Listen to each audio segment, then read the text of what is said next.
Assalamualaikum warahmatullahi wabarakatuh. Selamat pagi anak-anak, kita berjumpa lagi dengan Pak Holik. Silahkan siapkan buku paketnya yang tema 1, selamatkan makhluk hidup. Ya, jangan lupa kalian siapkan juga buku catatan bila ada yang penting untuk kalian catat ya. Oke, pada video yang kemarin kita telah membahas tentang perkembangbiakan generatif pada tumbuhan, yaitu tumbuhan jagung, kemudian bagian-bagian bunga ya anak-anak. Nah, untuk selanjutnya kita lihat pada halaman 7. Nah, coba kalian bayangkan ya. Kalian bayangkan ini bagaimana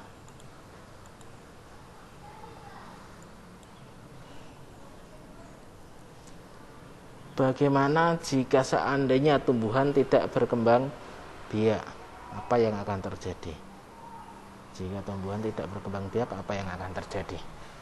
Ya, coba bayangkan. Nah, betul. Jika tumbuhan tidak berkembang biak, maka oksigen yang ada di bumi ini lama-lama bisa berkurang ya. Jadi pentingnya tumbuhan itu bisa menghasilkan oksigen. Nah, kemudian kalian lihat ini. Oke, gambar ini terlihat bunga apa ini? Kalian pasti sudah tahu ini bunga apa ya. Nah, betul, ini namanya bunga sepatu.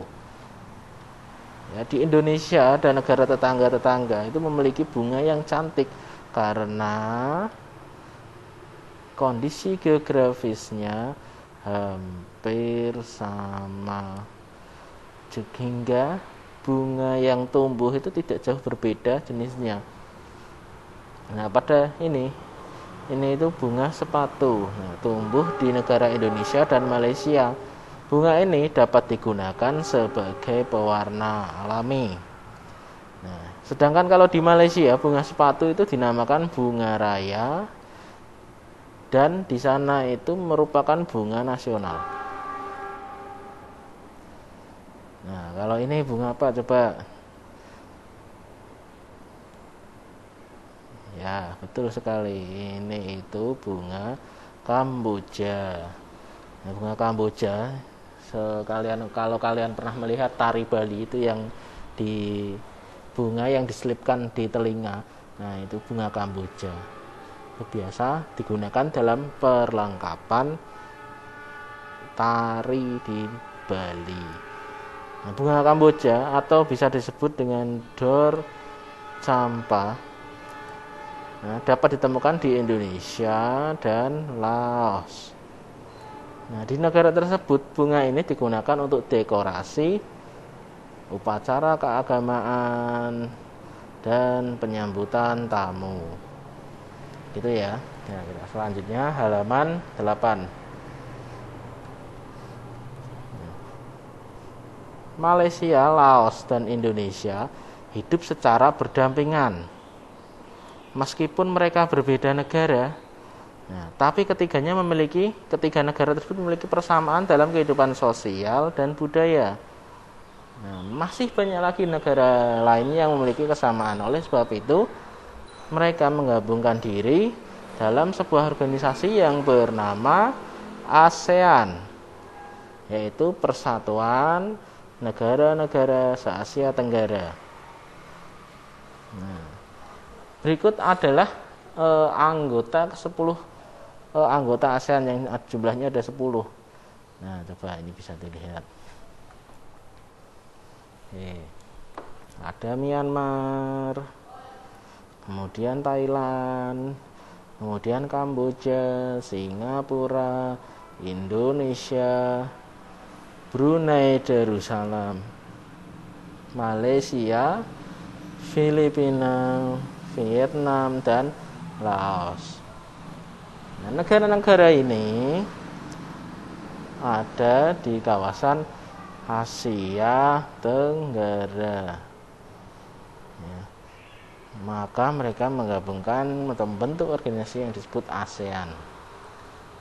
Nah, ini tentang ASEAN. Ya, hal-hal yang mendasari terbentuknya ASEAN, ya, kalian juga harus tahu ASEAN adalah sebuah organisasi internasional yang beranggotakan negara-negara di kawasan Asia Tenggara. Mereka itu, ya, negara-negara tersebut bersatu karena adanya persamaan letak geografis, kemirikan budaya, kepentingan yang sama dalam memajukan pertumbuhan ekonomi, sosial, budaya, serta menjaga kawasan menjadi dasar pertimbangan untuk mendirikan ASEAN. ASEAN berdiri pada tahun 1967 atas dasar Deklarasi Bangkok. Nah, tokoh-tokoh dari 5 negara yang terlibat atau pencetus dari organisasi ini.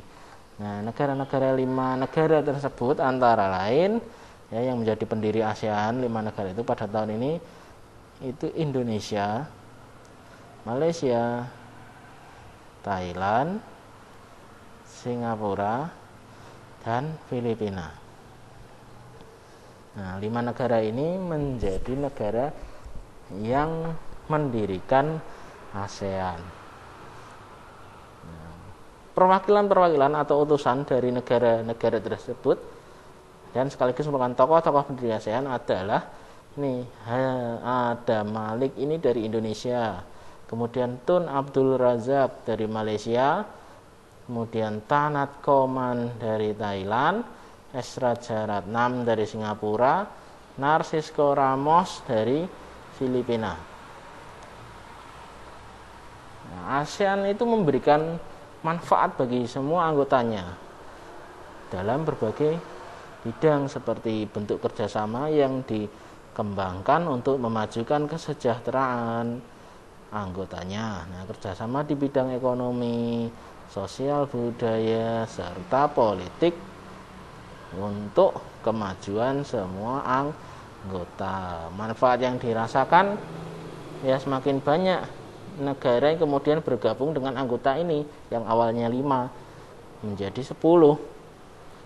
Nah, urut-urutannya waktu atau setelah 5 negara ini bergabung disusul dengan negara-negara yang lain.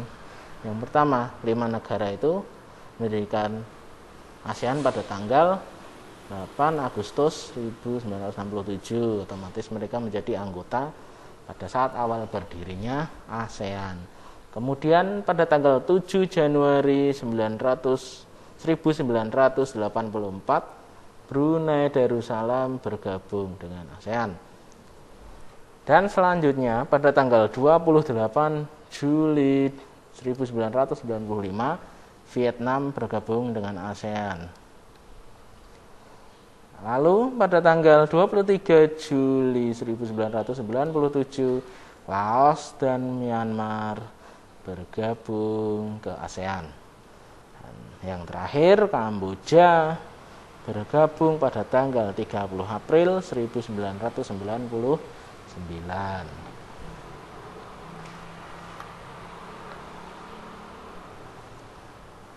Nah, selanjutnya kita lihat kehidupan sosial budaya di wilayah ASEAN. Nah, yang pertama ada negara Brunei Darussalam. Brunei Darussalam.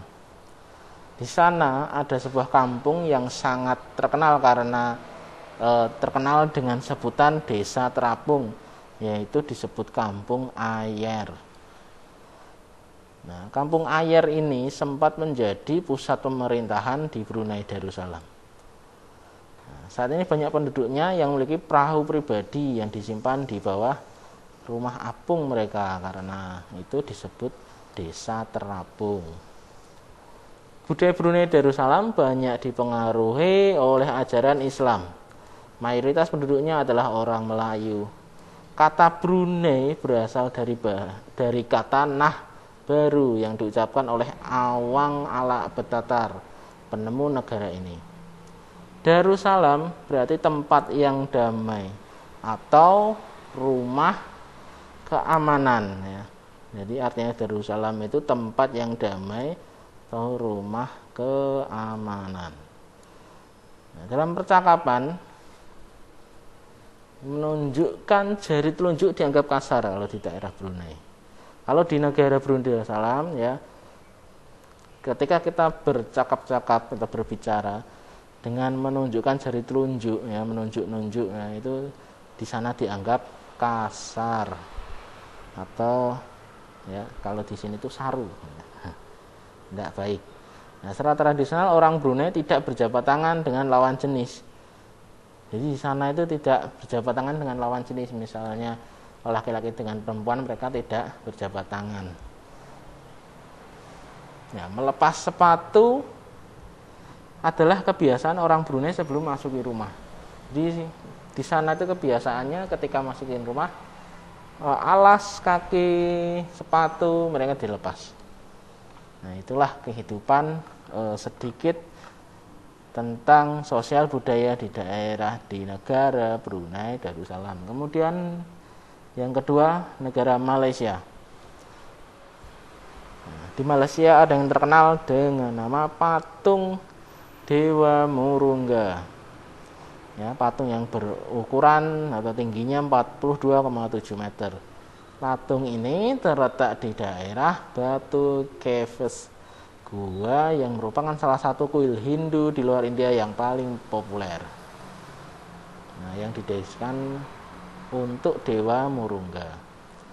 Nah, Malaysia memiliki kota yang bernama Georgetown. Ya. Malaysia itu punya kota yang dinamakan Georgetown yang terdaftar dalam UNESCO World Heritage. Nah, kota ini terletak di Pulau Penang. Georgetown. Kota yang memiliki ragam jenis budaya. Nah, di kota ini ada berbagai macam budaya. Banyak gedung peninggalan masa Eropa, bangunan bernuansa Melayu dan Tionghoa. Nah, ketiga kaum utama di Malaysia ini didominasi oleh Melayu, Cina, dan India. Nah, bisa kalian lihat di film kartun Upin Ipin. Nah, di sana tokoh-tokohnya kan ada ketiga jenis etnis, ada Melayu, Cina, dan India. Musik tradisionalnya banyak dipengaruhi oleh budaya Cina, Islam, India, dan Indonesia. Nah, makanan khas di daerah Malaysia itu nasi lemak. Nah, di Upin sering muncul ini nasi lemak. Nah, untuk negara yang ketiga adalah Filipina. Budaya Filipina merupakan hasil perpaduan antara budaya barat dan budaya timur. Kedua budaya dipengaruhi oleh budaya Melayu, Cina, dan Spanyol. Bahasa Filipina adalah bahasa nasional dengan bahasa Inggris sebagai bahasa pengantar atau urusan pergaulan atau pergaulan. Di sana ada dialek utama. Ya, di Filipina ada 8 dialek utama yang digunakan oleh masyarakat Filipina, yaitu Tagalog, Cebuano, Ilocano, Hiligaynon atau Ilonggo, Bicol, Waray, Pampango, Pangasinense. Nah, ini dialog-dialog utama yang sering digunakan oleh masyarakat Filipina. Ada 8 dialog. Kalau di sini dialog itu seperti kalau di Pulau Jawa atau terutama Jawa Tengah. Jawa Tengah itu memiliki banyak dialek yang agak berbeda dengan bahasa Jawa umumnya. Seperti dialek orang daerah Cilacap sama Bumi Ayu ya, dialek namanya dialek Ngapak. Nah, itu dialek. Kalau di Filipina ada 8 dialek yang digunakan oleh masyarakatnya. Ya, jadi di sana juga ada berbagai macam dialeknya. Po dan Apo adalah sebuah orang Filipina, ya sebutan ya. Di sana kalau ada orang lebih tua, mereka menyebut Po dan apa? Po dan Opo. Nah, bukan HP lo ya. Po dan Opo adalah sebuah orang, adalah sebutan orang Filipina terhadap orang lebih tua. Kalau di sini kan biasanya sebutan untuk orang tua seperti bapak, mbah gitu kan sebutannya kakak, mas. Nah, kalau di sana po dan opo. Nah. Wah.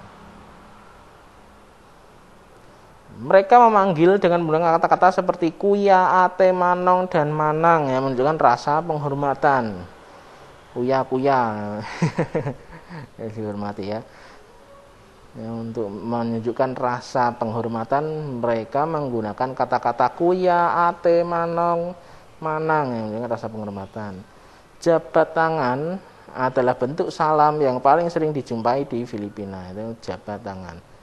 Nah, kemudian ini tari di Filipina ya, yang terkenal itu namanya tarian tinikling. Nah, tari ini menceritakan tentang burung tinikling yang berjalan melompat-lompat menghindari perangkap bambu petani padi. Itu tadi tentang Filipina. Kemudian yang keempat, Kamboja. Di Kamboja banyak terdapat candi dari batu. Nah, dewa-dewa dari Hindu dan Buddha terukir pada tembok-tembok candi tersebut ya. Nah, yang terkenal di sana adalah tari Apsara yang lahir pada 2000 tahun yang lalu. Nah, relief tarian banyak ditemukan di bangunan-bangunan keagamaan di Kamboja. Nah, kemudian orang Khmer mengenakan syal kotak. Orang Khmer mengenakan syal kotak-kotak yang disebut krama. Jadi ya, orang Khmer itu orang sebutan orang Kamboja itu mengenakan syal kotak-kotak yang disebut krama. Pria dan wanita Khmer mengenakan bandul Buddha pada kalungnya. Nih, bandul Buddha pada kalungnya. Tujuannya adalah untuk menjaga dari roh jahat dan membawa keberuntungan. Nah, kemudian makanan yang terkenal dari Kamboja adalah cak, yang berarti tumisan. Kalau di sini ada cak kangkung, ya, cak bayam, nah itu tumis. Kalau di sana itu cak, itu kalau di sini tumis ya. Kemudian selanjutnya Myanmar itu disebut juga dengan negara 1000 pagoda. Nah, karena di sana mudah ditemukan ya, negara 1000 pagoda. Nah, di sana mudah ditemukan kuil-kuil suci Buddha.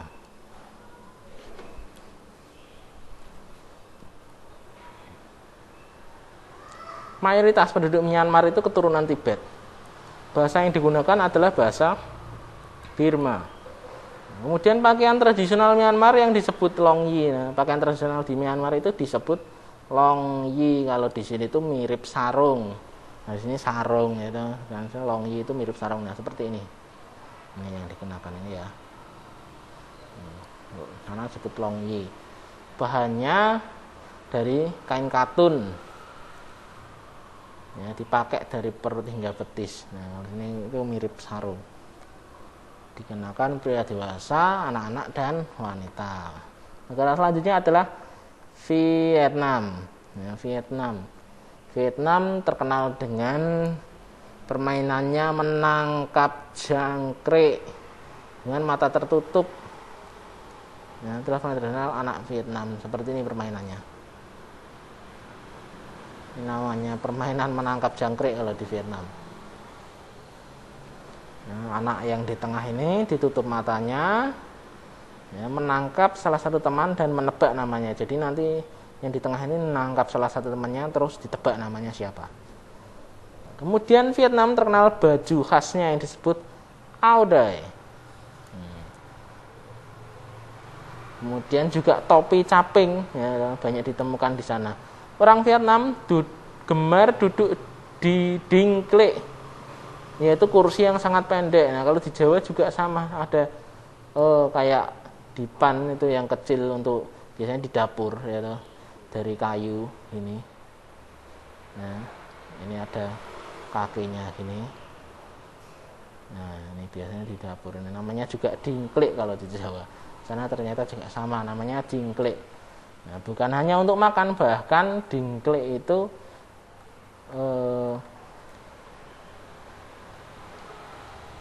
digunakan tempat duduk ketika mengobrol. Nah, mayoritas orang Vietnam mempunyai nama keluarga. Nguyen. Hal ini disebabkan karena dinasti Nguyen berkuasa pada mulai pada tahun 1803 sampai 1945, yang merupakan dinasti terakhir di Vietnam. Jadi nama keluarganya di sana paling banyak itu Nguyen. Negara selanjutnya adalah Laos. Nama Laos berhubungan dengan penemunya, yaitu Ai Lao. Makanya negaranya disebut Laos, ya. Dulu penemunya namanya Ai Lao. Orang Laos yang terkenal kesabaran dan kesederhananya. Jadi sana itu orangnya terkenal sabar dan sederhana. Hal ini terkait dengan ajaran Buddha yang banyak dianut masyarakatnya. Di masyarakat di sana mayoritas beragama Buddha. Olahraga tradisional Laos adalah katao. Di sana olahraga yang terkenal tradisionalnya, ya, olahraga tradisionalnya di Laos adalah katao, seperti olahraga bola voli. Di sana olahraga tradisionalnya katao. Yang bedanya, kalau sini voli kan pakainya tangan, kalau sana menggunakan kaki untuk menangkap dan memukul bola. Bola terbuat dari anyaman bambu. Nah, seperti takraw kalau di sini, ya. Takraw.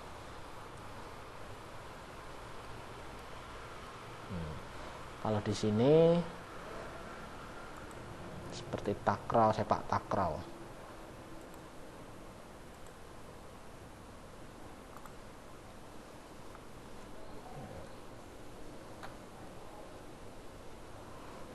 Tahun baru Laos disebut Bu Pi Mai.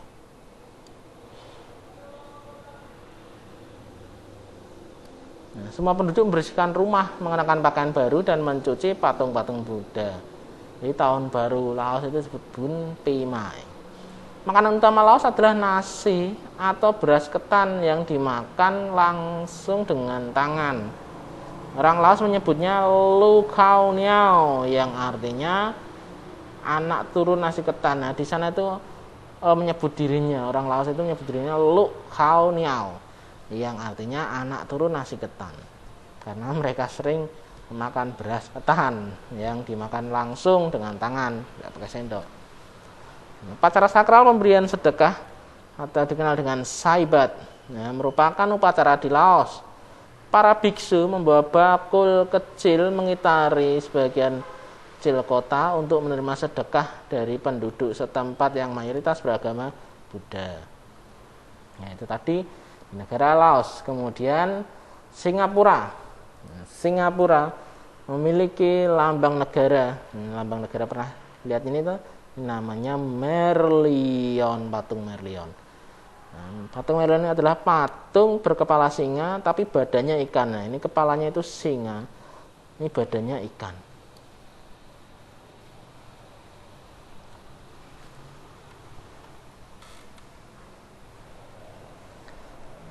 Menurut mitos, Singapura dulunya adalah kampung ikan. Menurut mitos itu dulunya kampung ikan. Kampung ini bernama Temasek, yang berasal dari bahasa Jawa, ya artinya lautan. Temasek. Singapura berasal dari bahasa atau kata Sanskerta yang berarti kota singa.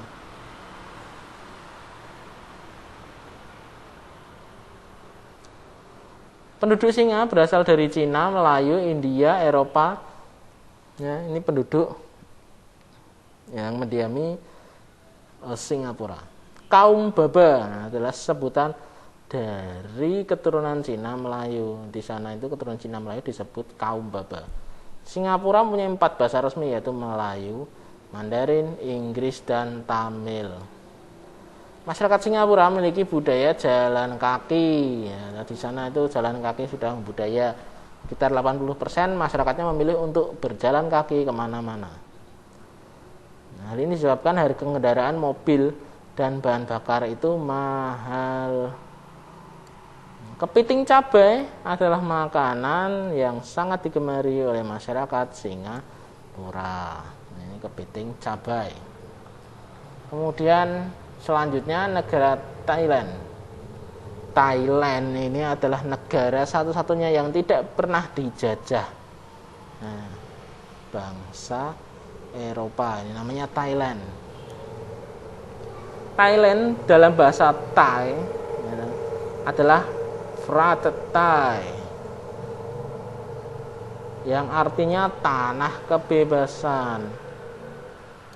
Sejak tahun 1800-an Thailand berubah nama antara lain Siam dari bahasa Sanskerta yang artinya gelap atau coklat, dan Thailand. Ramakien ini cerita nasional Thailand yang mempengaruhi kehidupan masyarakatnya. Di sana sangat terkenal. Kemudian di negara Thailand, kepala adalah bagian tubuh yang paling dihormati. Jadi di sana tidak ada orang yang berani menyentuh kepala kecuali izin kalau mau potong rambut. Bahkan anak-anak itu tidak berani menyentuh kepala orang tua. Menyentuh kepala temannya aja tidak berani. Sebaliknya bagian kaki di negara Thailand itu bagian kaki itu dianggap bagian yang paling hina karena dipakai sebagai alat untuk menapak tanah. Oleh sebab itu kaki tidak boleh dihadapkan ke patung suci atau orang lain. Nah, itu gimana itu? Kakinya tidak boleh dihadapkan ke patung suci atau orang lain. Indonesia dan Thailand memiliki tradisi minum teh. Nah, di beberapa daerah di Indonesia kebiasaan minum teh juga dilakukan secara turun-temurun. Salah satunya teh yang diseduh di poci. Oleh sebab itu teh dinamakan teh poci. Di Thailand teh disajikan dengan susu. Nah, di sana itu teh itu disajikan dengan susu dan rempah-rempah. Nah, teh tersebut dinamakan Thai iced tea dan disajikan dingin. Nah, Thai tea ya, yang terkenal ya biasanya. Kan banyak itu minuman-minuman Thai tea. Nah, bagaimana kehidupan dan budaya di Indonesia? Nah, ini ya, kalian bisa menjawab sendiri ini bagaimana kehidupan budaya di Indonesia. Nah, karena kalian adalah anak-anak yang berasal dari negara Indonesia. Kemudian kondisi geografis di negara Asia Tenggara. Ya, letak geografis Asia Tenggara berada di antara 3 perairan, ya. Yang pertama Samudra Hindia dan Teluk Benggala di bagian barat. Kemudian yang kedua Laut Cina Selatan di utara. Kemudian Samudra Pasifik di timur. Nah, kalau lihat peta ini, coba kita lihat peta.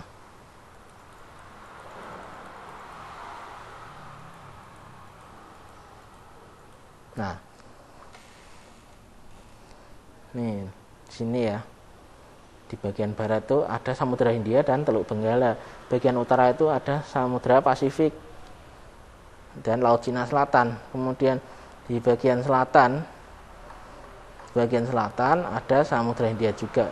Bagian timur juga Samudra Pasifik. Oke.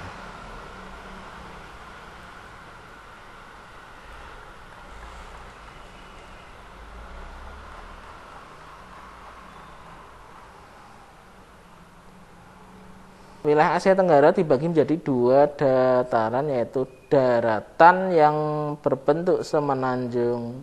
Nah, wilayah berbentuk semenanjung itu biasanya itu Myanmar, Thailand, Laos, Kamboja, Vietnam, dan Malaysia bagian baratnya itu banyak semenanjung. Kemudian daratan berbentuk gugusan kepulauan. Nah, ini seperti yang ada di negara Filipina, Indonesia, Malaysia bagian timur, Singapura, dan Brunei Darussalam. Ini banyak gugusan kepulauan, pulau-pulau kecil. Nah, itu tadi sekilas tentang negara-negara Vietnam, negara-negara ASEAN ya. Itu tadi sekilas tentang negara-negara ASEAN. Nah, sekian materi pada hari ini. Selamat pagi, jangan lupa nanti kalau ada tugas dikerjakan ya. Terima kasih. Wassalamualaikum warahmatullahi wabarakatuh.